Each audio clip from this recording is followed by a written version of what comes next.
So let's go through the options for linking into Canvas. This is my generic Canvas course that I'm in. So there's two different levels of linking, but I'm going to show you those as we go. The first thing you want to do, and this is again, it's not fancy like most people's, it's just I just work from it to demo like this. We're going to go down to settings and we want to pull Cengage into our navigation page. So we'll go to navigation, find Cengage and pull it up into the navigation, and I'll say save. And now I have my Cengage tab on this side. So the first time I do the Cengage tab, it's actually going to allow me to now find my book. So you can search by book. If it's not there, it means I need to deploy it to the school, and that doesn't take very long at all. So let me know if you want to do this, and we can get that going. Now, there's only if students have already enrolled in your course for whatever reason because you've given them a course key, that's not going to work. They would have to, we could just shut that course off, but you actually would have to say copy from an existing course rather than link to an existing course, because link to an existing course would be pulling out your course that you've already created and it would be linking it. It wouldn't allow you to link because the students are already enrolled. So we're copying from an existing course. When we say that, it's going to give us the list of the courses that we've already built in the Cengage account. So you would see the course you've already built in your Cengage account. You would locate that, see what and then you'd have to rename it because you're making a copy of it. So I'm just going to say marketing. My course start date, actually I'm going to say Mind Tab, marketing Mind Tab. I give it my course start date, my end date, select my time zone, and then I say continue. Now, there are two levels of linking a course. The first one is called a course level link, wherein students now would just link into your course through one Cengage portal. And so I'm going to say, I want to synchronize an overall course score. What that means is that there's going to be one synchronized gradebook column for all of the MindTap activities that would flow into Canvas. So essentially, you have all of your things in Canvas. Students would see the marketing app, MindTap, and they would go into MindTap then and see traditional looking MindTap, but they just would have that single sign-on. So they're not going to Cengage and then going to Canvas. They're just going to Canvas and linking in with no course key or anything through your Canvas course. So that's one level, just that one easy, quick link.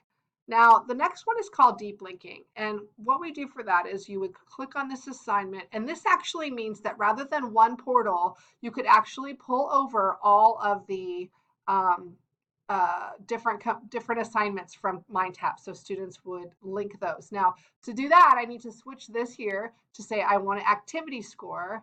I just need to verify this. Now, once that's verified, I can go ahead and select the individual activities and pull them over. Anytime there is a grade associated with the activity, I would see the ability to also add a gradebook column. So for instance, let's say I'm going to do chapter 1 and 2. I always suggest if you're going to do it this way to just pull over a little at a time. I always also suggest you get your customization done, but you don't necessarily have to do that. So I'm going to pull over the chapter 1 ebook and the chapter 1 concept quiz, and I want a gradebook column for that. I'm going to do the chapter 2, these two videos that I want, this e-lecture that I want, let's see, concept check quiz, and the assignment. So I've just started with that. And I would say confirm. It's going to confirm what I want, and I'm going to save that. And now it's pulling over the individual assignment so that when students actually go into my MindTap or into my Canvas course, now they're actually seeing. I might hide this now because I don't want them to go to the full marketing on its own or MindTap on its own. I want them to be directed to the individual course activities. So I publish when I'm ready to publish these. As you know, I always get rid of this imported thing. I don't know why it stays there. So I get rid of that, clean it up. But again, I would suggest just pulling over a few at a time so that you can then begin to organize them into your modules. And obviously, you could integrate these with other assignments that are yours that are within your module. So everything's very streamlined for students to see. So it's personal preference. This one does take a little bit more of investment of time. But again, every time you wanted to add more Cengage links into or assignment links into your account, you just click Cengage and go find the assignments that you want and pull them over. A couple other cool things that are down here at the bottom are a technical support link. There's a watch before you begin, which walks students through how to use MindTap, the Cengage Unlimited dashboard, and companion site. And I always have those added if you are going to deep link. Actually, even if you don't deep link, I would move those over as well. If you just did the one link and then move those over as well so students have them. Those will come at the bottom, but the reason I do this is because for students that have the Cengage subscription, this is going to link them into their full Cengage portal, so they can also go to other classes actually directly through this. Tech support link, obviously, and then the companion site, which will have student PowerPoints, just extra ancillaries for them. So again, this is the difference. If you have any questions, let me know. I hope this was pretty clear, but as you know, you have to publish then what you want to use and what you don't. So if I was to deep link, I would unpublish this one here because that's just that's MindTap as a whole, because I'm wanting to direct them into each individual assignment. So I'd publish those as I want to, organize them as I want to.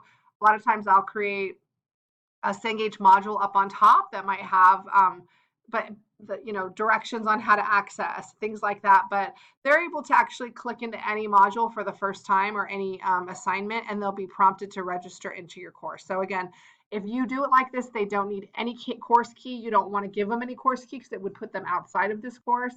And if you have any questions, give me a holler. All right, bye-bye.